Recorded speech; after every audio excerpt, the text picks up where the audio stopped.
di rawat jalan kita sudah menggunakan rekam medis elektronik, jadi dari proses pendaftaran sampai dengan peresepan.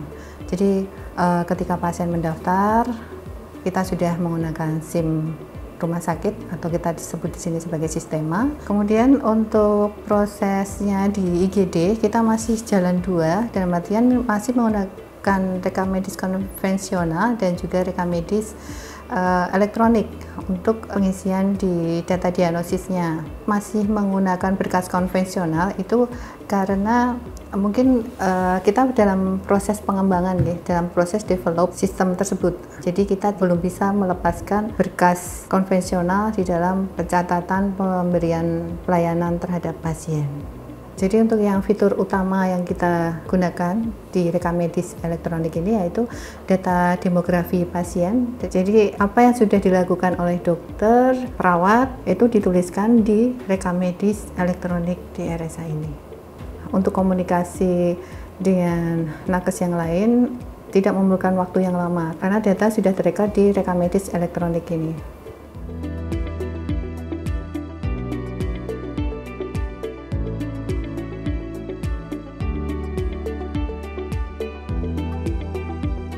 Pelayanan kesehatan di Rumah Sakit Akademik UGM ini sudah menggunakan Electronic Medical Record atau kalau biasa kita sebut sistema. Itu digunakan sejak dari proses pelayanannya, mulai dari pendaftaran pasien sampai dengan nanti proses asuhan yang dilakukan oleh dokter dan para medis, kemudian sampai dengan pemeriksaan penunjangnya, sampai dengan kemudian pembayarannya juga sudah menggunakan satu sistem yang sama. Manfaatnya untuk mutu ya tentu kita bisa memantau banyak hal, seperti di EHR itu kalau manajemen mutu kita bisa memantau waktu tunggu, kemudian waktu pelayanannya, kemudian kita juga bisa melihat siapa yang melakukan jam berapa, itu bisa kita record waktunya, kemudian juga pelaporan-pelaporan indikator mutu, kemudian surveillance penyakit itu juga bisa kita pantau di situ, termasuk juga nanti pelaporan insiden keselamatan pasien pun sudah bisa menggunakan electronic medical record. Secara umum untuk manajemen pasiennya akan sangat bermanfaat terkait dengan kemudahan aksesnya, kemudian terkait dengan keamanannya, dan juga efisiensi di dalam prosesnya. Untuk diagnostic order ini pemeriksaan laboratorium dan radiologi. Kita bisa memilih menu yang ada di sini atau bisa juga mengetik di sini. Nanti akan muncul. Kadang-kadang kita ketemu pasien, setelah diperiksa, oh pasien ini perlu pemeriksaan penunjang misalnya. Kemudian pasien kan datang ke laboratorium atau radiologi. Nah, sebelum kemudian pasien itu datang, kita sudah bisa memonitor hasil laboratorium, hasil radiologinya seperti apa melalui sistema itu, sehingga ketika kita pasien datang di depan kita sudah tahu hasilnya dan sudah menyiapkan semua treatment yang diperlukan untuk pasien tersebut. Di tempat lain pun kita tetap bisa mengakses EHR itu begitu. Menu-menu tertentu itu bisa diberikan akses kepada dokter untuk membuka di rumah. Jadi seandainya dokter itu perlu memantau kondisi pasiennya dari rumah pun sebenarnya bisa nanti diberikan akses untuk kemudian melihat progres pasien tersebut begitu. Datanya akhirnya jadi mudah dirunut ya dalam satu sistem. Tidak perlu kemudian ada risiko kesingsal atau terselip di mana hilang begitu ya. Kalau sudah dalam satu sistem maka tidak ada lagi risiko hilang tadi itu. Kendala yang berarti sih belum ada ya, mungkin cuma kaitannya kalau operasional itu kadang terkait dengan listrik ya. Kalau rekam medis fisik kan listrik mati kita tetap bisa membuka. Kalau ini maka kemudian pelayanannya menjadi tidak bisa berjalan kalau pas listrik mati atau pas gangguan koneksi. Tetapi secara umum untuk di clinical documentation sendiri sudah cukup memadai, walaupun saya pikir untuk pasien-pasien rawat inap, untuk unit-unit khusus, tindakan khusus mungkin perlu dikembangkan. Jadi mulai dari dokumentasi asuhan terkait dengan pengkajian, kemudian diagnosis keperawatan, kemudian perencanaan, implementasi, dan kemudian tindakan-tindakan yang kita lakukan apa, itu sudah input atau sudah terfasilitasi dengan EHR. Yang pertama terkait manfaat itu adalah mengurangi adanya medical error, atau mungkin yang pertama adalah meningkatkan keselamatan pasien dan meningkatkan kualitas dari pelayanan. Jadi kalau di heart itu bisa jadi hasil labnya itu terselip atau hasil labnya itu masih di lab sana. Kalau yang saat ini otomatis hasil lab tersebut itu bisa langsung terlihat di EHR sehingga para klinisi, perawat bisa melihat hasil, terutama hasil kritis, kemudian bisa melakukan pelaporan ke DPJP sehingga pasien bisa tertangani lebih bagus lagi. Kemudian lebih cepat penyiapannya, contohnya kalau di poliklinik, perawat di poliklinik pasien belum datang saja sudah bisa melihat riwayatnya. Oh, ini pasien kemarin riwayat kesehatannya seperti ini, seperti ini, seperti ini. Itu tantangannya adalah ketika dengan EHR ini, ketika memang sistem kerahasiaan ini kurang terjaga dengan baik terkait dengan EHR ini, memang akhirnya jadi aksesnya terbuka sehingga resiko ketika itu tidak dijagani maka akan kerahasiaan privasinya tidak akan terjamin. Kemudian yang lainnya terkait dengan jika sistem itu down, jadi kita pernah maunya sistemnya down, ini memang akhirnya pelayanan menjadi agak kacau. Walaupun di standar kita ketika sistemnya down maka server akan membackup atau up lagi itu sekitar 15 menit, namun memang kadang beberapa kali lebih dari 15 menit.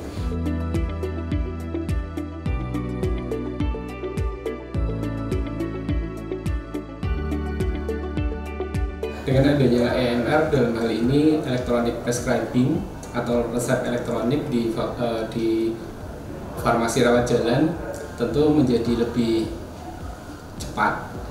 Pengalaman kami, dokter tidak perlu tidak perlu menulis, kami juga tidak perlu melakukan input ulang sehingga kami langsung memproses dari electronic prescribing tersebut.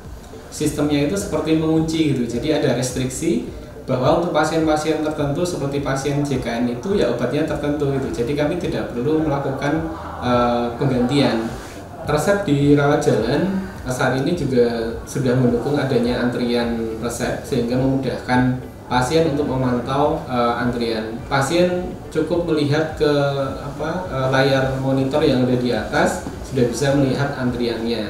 Untuk kesulitan yang dialami di farmasi barangkali belum semua proses terlayani dengan baik. Yang sudah jalan dengan baik adalah di resep rawat jalan, sedangkan untuk resep rawat inap ini masih kami kembangkan sehingga belum sesuai dengan yang kami harapkan.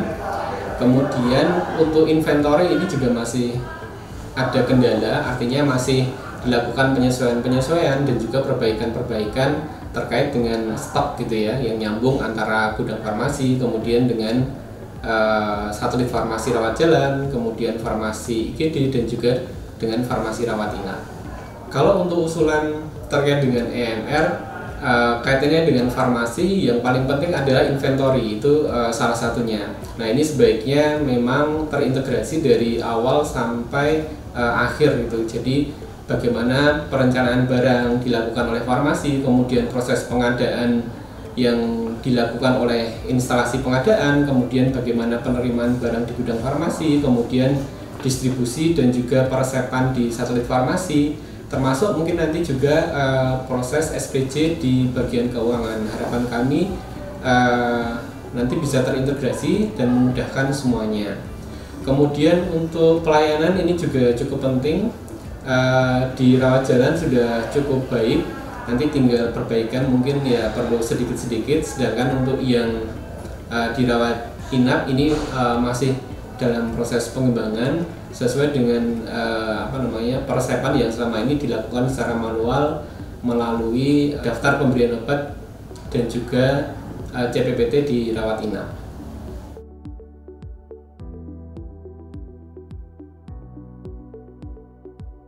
EMR ini sangat banyak sekali manfaatnya, terutama di dua bidang. Yang pertama adalah di bidang asuhan gizi, baik itu asuhan gizi klinik maupun di dalam bidang asuhan gizi rawat jalan.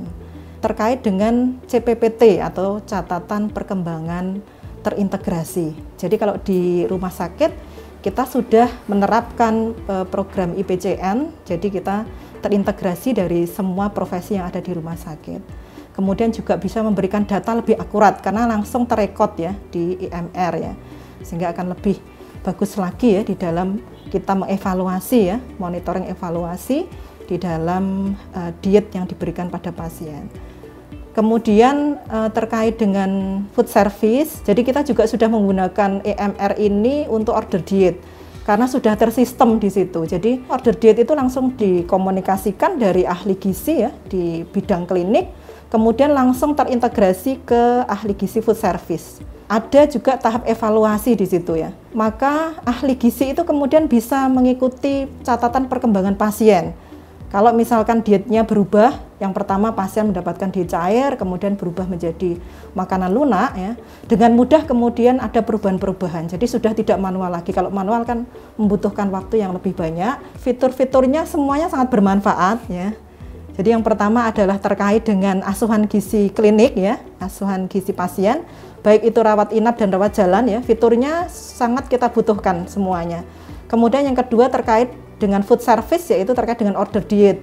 Sehingga memang fitur-fitur yang selama ini kita gunakan semuanya bermanfaat bagi instalasi gizi.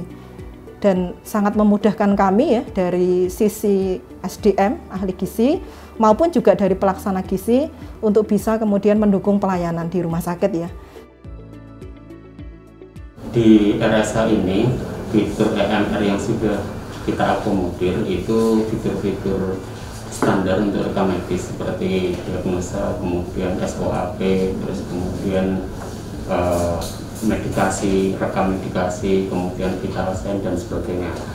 Kita fokus pada bagaimana data-data itu terintegrasi, misalnya antara pendaftaran dengan rawat jalan, dengan IGD, dengan rawat inap, kemudian dengan rawat intensif, kemudian dengan layanan bedah sentral. Selain itu, kita juga mengembangkan sistem yang mengintegrasikan antara layanan di radiologi, kemudian layanan di laboratorium, dan layanan penunjang lainnya. Kita juga mengintegrasikan antara sistem di laboratorium dengan peralatan laboratorium, sehingga hasil yang dihasilkan oleh alat itu bisa langsung ditarik di sistem kita untuk diverifikasi dan dipublis ke unit layanan yang membutuhkan. Kemudian kita juga mengintegrasikan antara rawat inap, kemudian rawat intensif dengan layanan di gizi, kemudian layanan di farmasi. Di gizi kita mengembangkan sistem untuk diet yang mencatat bagaimana diet pasien sejak dari pasien masuk sampai pasien keluar. Kemudian di farmasi kita juga mengembangkan layanan administrasi medikasi atau pengobatan atau pemberian obat, sehingga mulai dari bagaimana obat itu diresepkan, kemudian obat itu diracik, obat itu diverifikasi, kemudian obat itu diberikan kepada pasien itu tercatat dengan baik waktunya, kemudian yang terlibat dalam aktivitas itu apa saja. Kemudian untuk radiologi kita mengembangkan juga PACS atau PACS itu sudah kita digitalkan, sehingga gambar-gambar yang dihasilkan oleh peralatan radiologi yang mendukung PACS itu bisa langsung kita tarik dan ditampilkan di sistem kita. Kemudian kita juga mengembangkan integrasi antara layanan di keuangan dan penjaminan dengan layanan di rawat inap, rawat jalan, dan layanan lainnya. Selain itu kita juga mengembangkan integrasi untuk pengolahan data di rekam medis di rumah sakit. EMR itu sebagian dari sistem informasi teknologi yang kita kembangkan. Jadi visi rumah sakit Akademi UGM adalah menjadi rumah sakit yang melaksanakan pendidikan, pelayanan, riset yang unggul, mandiri, berkelas dunia, bermartabat, dan mengabdi kepada kepentingan masyarakat. Electronic medical record itu menggambarkan tadi pelaksanaan untuk mencapai visi tadi. Jadi untuk melanjutkan visi, kami juga membuat sasaran strategis tata kelola berbasis informasi teknologi. Kemudian juga tata kelola yang efisien dan efektif. Nah, dengan adanya electronic medical record, maka efisiensi dan efektivitas itu bisa kita dorong. Fitur EMR yang paling penting. Jadi EMR itu tadi untuk mencapai visi dan misi itu memang kita masih dalam taraf pengembangan, jadi selalu berkembang. Nah, contohnya yang sekarang ini kami mempunyai electronic medical record itu untuk pelayanan di rawat jalan dan baru dikembangkan untuk pelayanan di rawat inap. Tentu saja untuk yang di rawat jalan itu paling penting memang semua proses di rawat jalan. Contohnya di pendaftaran, kemudian nanti ada pendaftaran yang nanti menggunakan EHR, kemudian juga nanti di proses pelayanan, kemudian peresepan. Ketika meresepkan ke farmasi itu juga menggunakan elektronik, jadi pasien tidak perlu membawa kertas dari dokter ke farmasi, sudah tinggal menerima obat. Jadi satu paperless, yang kedua untuk mempercepat proses pelayanan. Kemudian kami juga mengembangkan untuk kalau di bidang manajemen nanti untuk pengambilan data. Jadi pengambilan data kita real time. Contohnya saya bisa melihat dashboard kunjungan pasien hari ini.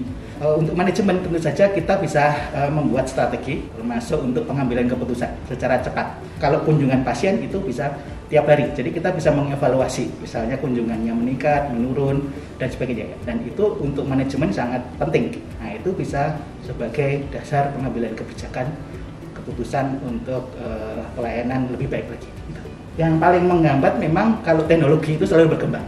Mungkin sekarang sudah ketinggalan, jadi kita selalu harus mengupgrade itu, menambah item lagi untuk EMR. Contohnya tadi yang awalnya rawat jalan, nanti rawat inap, IGD, kemudian juga terintegrasi dengan manajemen, misalnya dengan SDM, dengan keuangan dan sebagainya.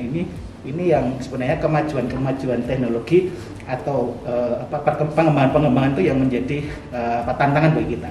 Kemudian untuk hambatan memang ya walaupun sudah menggunakan sistem informasi teknologi, kadang memang di sumber daya manusianya. Kadang-kadang walaupun sudah menggunakan electronic medical record, tinggal mengetik, kadang tidak mengisi. Nah, itu selalu kita dorong untuk mematuhi standar pelayanan untuk selalu mengisi rekam medis secara lengkap.